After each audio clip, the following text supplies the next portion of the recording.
Nanisid nga pala guys kami ng napakaraming kapis at niluto nga pala guys namin to ng napakasarap na palagatik. Halos mapuno na nga guys yung bangka sa mga nakuha namin. At humanap nga pala guys kami dito ng magandang spot kung saan kami pwedeng magluto at makapagkabit ng duyan. Kaya samahan nyo guys kami sa pangunguha at sa pag-food trip natin ng palagatik na kapis ngayong araw. So what's up mga kanapadaan lang? So ngayong araw nga guys, syempre adventure na naman natin. Pero bago sana guys natin simulan itong adventure, palambing ulit sa mga solid followers namin dyan. Pakilike sana ng video na to at kung pwede naman pakishare na rin. Malaking tulong yun guys para makapag-share tayo ng good vibes sa ibang tao na gusto manood sa mga ganitong content. At eto na nga guys, nagbabiyahe na tayo dito sa bangka nating si Nemo. At grabe guys, sobrang bilis talaga ng bangka natin na to. Pasensya na nga pala guys dun sa ibang shoutout natin na hindi natin na siya shoutout. Sobrang dami nyo kasi guys, hindi ko basta-basta makita. Pero sa mga gusto guys magpa-shoutout dyan, mag-comment kayo sa video na to para may shoutout guys natin sa susunod. Bali nga guys, kasama ulit natin yung tropa natin si Tupeng, si Balong, si Miguel at si Angelo. At sabay-sabay nga guys tayong mag-a-adventure at maghahanap kung ano bang pwedeng ma-food trip na naman natin ngayong araw dito sa Lalao. Medyo makulimlim nga guys ang panahon ngayong araw pero hindi naman umuulan kaya okay na okay to para makapagala tayo ng maayos dito. Ang ruta nga pala guys namin ngayong araw doon sa tinatawag naming ikatlo kasi nga pala guys mangunguha nga pala tayo ng mga kapis. Guys, what's up?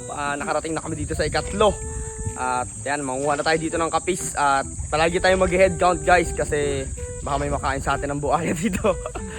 Ayun, let's go guys. Meron nga pala guys kami nadaanan dito na sobrang laking puno tapos may bahay dun sa ilalim niya. Grabe, sobrang gandang tumira dito. Medyo nakakatakot nga guys dito sa lugar na pinuntahan namin ngayong araw dahil mahulo na nga pala guys to. Baka meron dito guys buhaya na nagtatago. Kaya nga guys sabi ko sa mga kaibigan ko habang nangunguha kami dito ay kailangan talaga naming mag-head count. Mahirap na guys, baka maya-maya lang ay magkulang kami ng isa tapos hindi na namin makita. Eto nga pala guys yung mga sinasabi ko sa inyong kapis na kukuhain natin ngayong araw. Madalas ko nga guys nakikita ito sa mga sinaunang bahay, yung kanilang shell ay ginagawang bintana. Kadalasan nga pala guys nakatira yung mga kapis na yan dito sa mapuputik na area. At pag meron ka guys nakitang isang kapis ay paniguradong marami siyang kasamahan kasi nga pala guys tungkos-tungkos siya mga yan kung maggrupo. Gaya na nga lang guys ng mga nadadampot natin na yan kung mapapansin nyo. Pag may nakuha ka isang piraso dyan ay halos magkakadikit lang talaga sila. Ang kadalasang luto nga pala guys namin dito ng mga bata pa kami, inaadobo guys namin to sa luyang dilaw. Pero ngayon guys ay may susubukan kaming recipe at ngayon lang namin na imbento. Alam nyo ba guys yung recipe na niluluto doon sa mga pato, yung palagatik na pato at palagating na manok. Susubukan guys natin dito at ito'y tatawagin nating palagatik na kapis. Grabe, sobrang sarap nung pakinggan.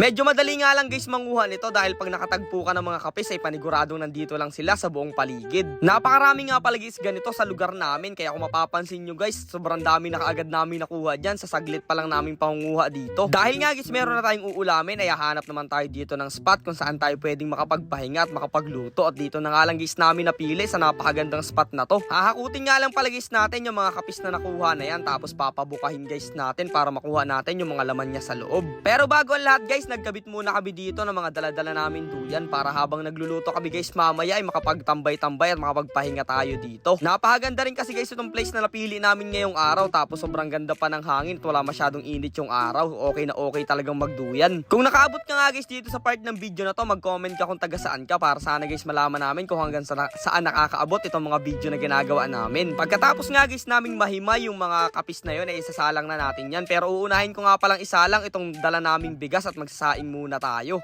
Para naman guys mamaya ay diretso na rin yung pagkain at pag-food trip natin. Tapos eto na nga guys, isasalang na rin natin itong mga kapis natin. Hihintayin nga lang guys natin bumuka yung mga yan. Tapos ayun, iiwalay na natin yung mga laman niya sa loob. Syempre habang inihintay natin bumuka yung mga kapis na yan ay tamang duyan lang tayo dyan at relax.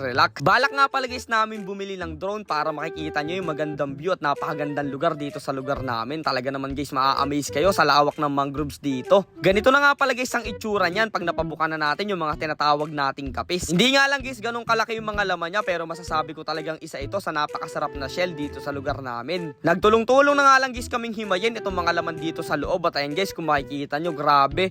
Medyo kulay green yan guys na medyo madilaw-dilaw. Marami nga pala guys luto ang pwedeng gawin dito. Yung iba pa nga guys ginagawa namin to na pati ng tinapay. Wala rin kasi guys masyadong bumibili sa amin ng mga ganitong klase ng kapis kaya talaga nakakarami sila, nakakapagparami sila dito sa lugar namin. Pagkagayat ko nga guys ng sibuyas, bawang tsaka luya dyan ay eto ay gigisahin lang muna natin dahil palagatik nga pala guys ang lulutuin natin ngayong araw. Tapos ayun isasangkut siya natin itong mga nakuha natin kapis. Maglalagay rin guys tayo dito ng konting toyos, konting pampalasang sangka para naman guys mas luminamnam ang panlasa natin dito. At ang pinakamahalagang parte na ilalagay guys natin dito itong tinatawag nating gata na na nyug na magpapalagatik talaga sa kanya. Kaya ayun guys, maya-maya lang ay naluto na itong kapis natin. Kaya ayan, mukhang makapapafood trip na guys kami dito. Umuusok-usok pa. Talagang sarap niyan sa bahaw. Guys, luto na ang ating papitik na kapis. Ayun, magdasal muna tayo, Lord. Kay Lord, bago tayo kumain.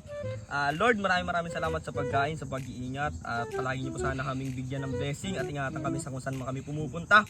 Sa inyo, Lord, ang pinakamataas na papuri. Amen! Amen! Yun! Kain tayo guys. Ako muna ang mga first bite, ha? First bite? Diba? Sarap. Kain ka? Yun o. Ginawa. Alas 2 na lang hapon guys, bago kami nakakain. Pero solid naman yung ulam natin. Oh. Quality talaga yung mga ulam. Oh. Fresh na fresh. Papitik guys na kapis. Kami lang naka-invento niyan. Subukan nyo, sobrang sarap at napaka-solid. Kaya tara guys, samahan nyo kaming food trip ngayong araw. Grabe guys yung mga adventure at food trip natin. Maraming salamat sa pagsama nyo sa mga video namin palagi. Kaya hanggang dito na lang muna guys ang adventure natin. Kita-kits na lang ulit tayo bukas.